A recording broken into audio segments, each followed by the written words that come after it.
welcome back. I googled some commonly asked questions and some common misconceptions.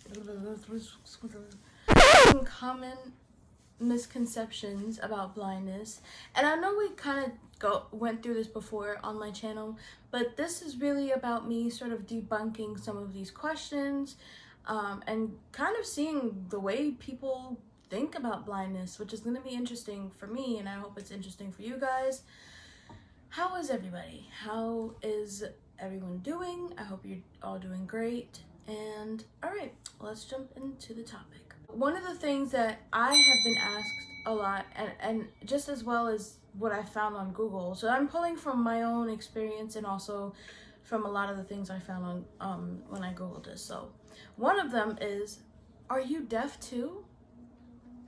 No, I'm not deaf, but there are people that are blind and deaf, which, you know, they have a different experience, and I'm sure they would, you know, they can share their own experience and thoughts on that. I have gotten before is, I can't imagine being blind.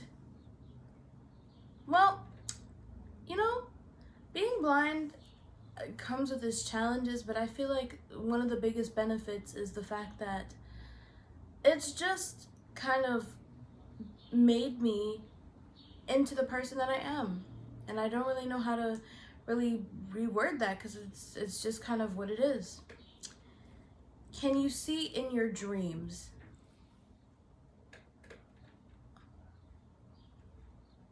Really? Is this... I don't even have anything to say. Like, I'm speechless if that's even a question. Do all blind people read Braille? It depends. I think that there's some blind people that want to learn Braille, but there's some that haven't learned Braille. There's some that have learned Braille and are, you know, pretty good at writing Braille, reading Braille. I learned Braille when I was in pre-K. It was basically just like the alphabet, but you know, it just depends on the blind person and on their preference. How many fingers am I holding up?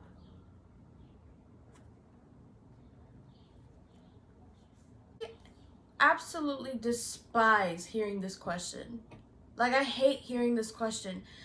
I remember back in middle school, high school, there was this girl that would come up to the table, to the lunch table where I was sitting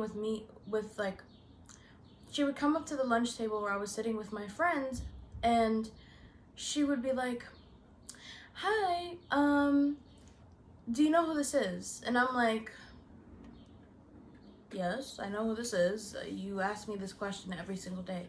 And then she would proceed with the, "Well, how many fingers am I holding up?" question. And I was just like, listen, please step away from me and stop asking me that question. I got so mad because I'm usually not like rude about it, but it's like, stop. She would ask me this question every single day. So, you know, that's how I feel about it. Oh, this is one that I get often from just people that are sighted and don't really give like full directions. It's over there. Oh, thanks. Send the blind girl to venture somewhere to find something that was placed in the place that she had it, and now it's no longer there. Yeah, that's great. It's over there. Oh, this one's good. Hold on, let me get into my actress mode.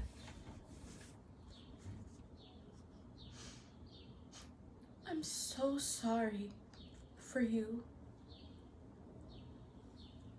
You are so inspirational.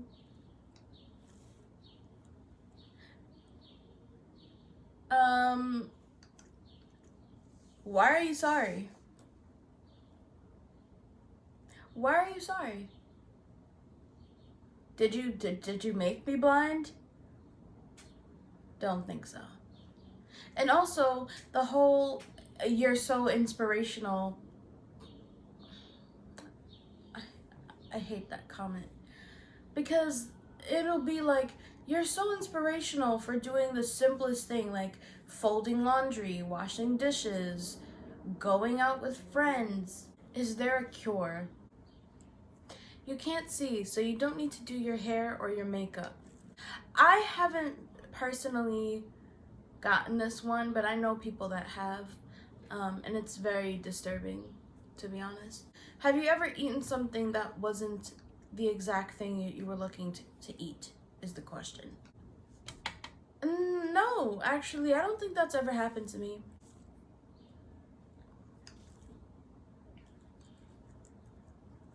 Can I pray for you? I remember in middle school when I would be on my instruction, like my mobility lesson with my instructor, a lot of the time people would come over and walk over to us and they would be like, oh, can I pray for her? And my mobility instructor was like, oh, my mobility instructor was very like outspoken. Like she didn't care. Like, you know, she was one of those people. And so she goes, oh, no, thank you. And then there was one time when this person came and they were like, oh, you know, can I ask her a question? Which is another big misconception, that there's not even just a misconception, but this assumption that because, again, it goes back to the first point I made, that are you also deaf? Which is, you know, like I said, there are blind people who are both deaf and blind. But again, that making that assumption that I can't speak for myself or I can't tell people how I feel or communicate back to them was like one of those things that really pissed my mobility instructor and I off, because they were like, oh, hi, like can I you know, talk to her, I want to ask her a question. And my mobility instructor would be like, go ahead, she's right there, you can ask her yourself, I don't need to speak for her. Sorry, I didn't mean to say the word see or look. That they don't like, you know, they'll say, oh, I shouldn't use the word see, or I shouldn't use the word look. Like I've encountered people who have said look in front of me or see, and they'll be like, oh my god, I'm so sorry, like I didn't mean to say that. And I'm like, why are you having a panic attack? Like it's fine, it's fine. Like I say the word look and see all the time. I say the word watch. I say the word I saw. I say the word did you, you know, even to my other blind friends, I'd be like, oh, did you see that, you know, that show? To the point where they're like, oh, you're blind, you can't say those words. And it's like, I say those words all the time. All the time. If this video ends, then you just know that I am done. Like I'm done. This next one is one of those ones that I don't even know. I don't have words for. How do blind people know when to stop wiping? It's been real, friends.